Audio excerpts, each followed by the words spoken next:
নমস্কার। আজকে আমরা একটা ভাইটাল বিষয় নিয়ে আলোচনা করব।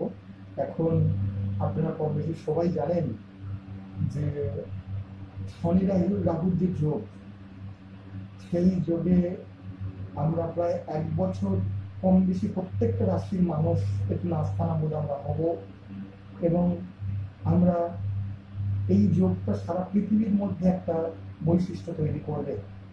এটা হতে পারে কোনো প্রাকৃতিক দুর্যোগ, হতে পারে কোনো যুদ্ধ। আপনারা দেখছেন সেই যুদ্ধ, ভারত আজকে যুদ্ধের মধ্যে জড়িয়ে পড়ল।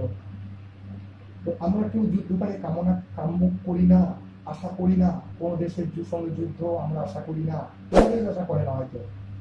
কিন্তু আজকের দিনে যে পরিস্থিতি তৈরি হয়েছে, যে আমাদের সেই জায়গাটাতে আমাদের নিয়ে গেছি, আমাদের বিজ্ঞান টেকনোলজি এত উন্নত হলেও আজকের আমরা যুদ্ধের মধ্যে জড়িয়ে পড়ছে। এটা খুব দুঃখের।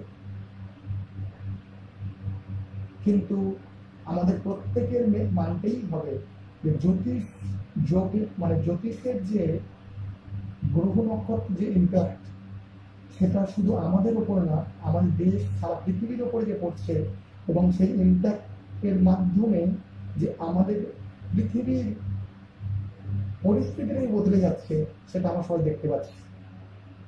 আমাদের বহু অ্যাস্ট্রোলজাররা বলেছিল যে এই বছরটা মঙ্গলের বছর, 2025-এ আমাদের যুদ্ধ বিগ্রহ ঘটবে, প্রাকৃতিক দুর্যোগ ঘটবে, ভূমিকম্প ঘটতে পারে, এবং সেটি প্রায় এই 2025টা টোটাল বছরটার মধ্যে থেকে যাবে। যাই হোক, এবং এই বছরে প্রচন্ড পরিমাণে গরম পড়বে। মঙ্গলের বছর যেহেতু, দাবদাহতা মানে সহ্য করতে হবে আমাদের সবার। তো আমরা ভগবানের ছত্রছায়া, ভগবানের কাছে প্রার্থনার মধ্যে, মা দুর্গার কাছে প্রার্থনা করে আমরা আমাদের জীবন অতিবাহিত করব। যে যুদ্ধ ঘটছে আজকের, আমরা সবাই আমাদের ভারতবাসী এবং সারা পৃথিবীর শান্তি কামনা করব, সুরক্ষা কামনা করব। তার মধ্যে দিয়ে আমাদের ব্যক্তিগত জীবনকে আমরা কিভাবে উন্নত করে পথে নিয়ে যাব, শনি রাহুর যে যোগ, সেটি কিভাবে আমরা সলিউশনের দিকে নিয়ে যাব, সেটি আমরা আজকে আলোচনা করব। আমি বেশি আমার এই ভিডিওর মধ্যে বেশি ইন্টারাকশন বাড়াবো না, আমি মূল বক্তব্যের মধ্যে চলে আসছি। এই শনি রাহুর যোগের মধ্যে প্রত্যেকের মধ্যে একটা প্রভাব পড়বে। মেষ রাশির কর্মের জায়গায় প্রভাব পড়বে, বৃষ রাশির সন্তানের জায়গাতে প্রভাব পড়বে, সন্তানের সঙ্গে একটু মানে প্রবলেম হতে পারে। মিথুন রাশির একটু টেনশন, চাপ আসতে পারে। কর্কট রাশির এতখানি প্রবলেম পড়বে না, কিন্তু পরিবারগতভাবে থেকে একটু প্রবলেম আসতে পারে। সিংহ রাশির মধ্যে কর্মসংস্থান, আর্থিক দিক প্রবলেম তৈরি হবে। কন্যা রাশির মধ্যে একটু প্রবলেম চলবে। কন্যা রাশির মধ্যে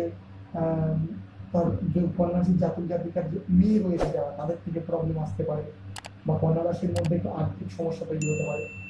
তুলা রাশির মধ্যে একটু মানসিক এবং সম্পর্কের জায়গা থেকে প্রবলেম আসবে।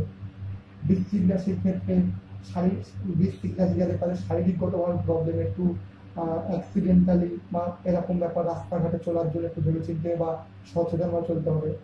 ধনুরাশির ক্ষেত্রে কর্মসংস্থান ও মানসিক জায়গা প্রবলেম হবে।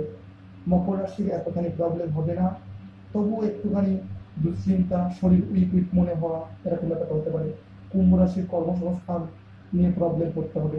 মীন রাশির তো প্রবলেম চলবেই, মীন রাশির মানসিক জায়গাটা এবং কর্মসংস্থান দুটোই প্রবলেম থাকবে। পরিবারের দিক থেকেও প্রবলেম আসবে। এই প্রবলেম আপনি দূর করবেন কি করে? এই প্রবলেম দূর করার জন্য ছোট্ট একটা টিপস আমি বলে দিচ্ছি। শনি এবং রাহু জলরাশিতে একত্রিত হয়েছে মীন রাশিতে। আপনি কি করবেন? একটা মেটালের কোনো গ্লাসে, 1 গ্লাসের কম, হাফ গ্লাসের বেশি জল নিয়ে আপনি যেখানে ঘুমাচ্ছেন তার আপনার মাথার কাছে রেখে দিন। গ্লাসটা কোনো চাপা দেবেন না, রেখে দিন ওখানে। পরের দিন ওই গ্লাসটা নিয়ে গিয়ে আপনি কোনো গাছের গোড়ায় ঢেলে দিন। কোনো গাছের গোড়ায় আপনি ঢেলে দিন। রোজ এটা করুন, কয়েকদিন করে দেখুন আপনার এই যে রাশির প্রবলেমগুলো বললাম, কিছুটা প্রবলেম আপনি প্রশমিত অনুভব করতে পারবেন। এটা করে দেখুন, এবং 1টা বছর টানা আমাদের এটা করতে হবে। এবং এটা যাদের মানসিক জায়গা থেকে যারা প্রবলেম পাচ্ছেন, তাদের অনেক ভালো কাজ করবে। নমস্কার, সবাই ভালো থাকবেন। আশা করছি আমাদের চ্যানেল যুক্ত থাকবেন এবং এইরকম ভিডিও পেতে আমার চ্যানেলকে সাবস্ক্রাইব করুন। আবার দেখা হবে পরের ভিডিও। নমস্কার।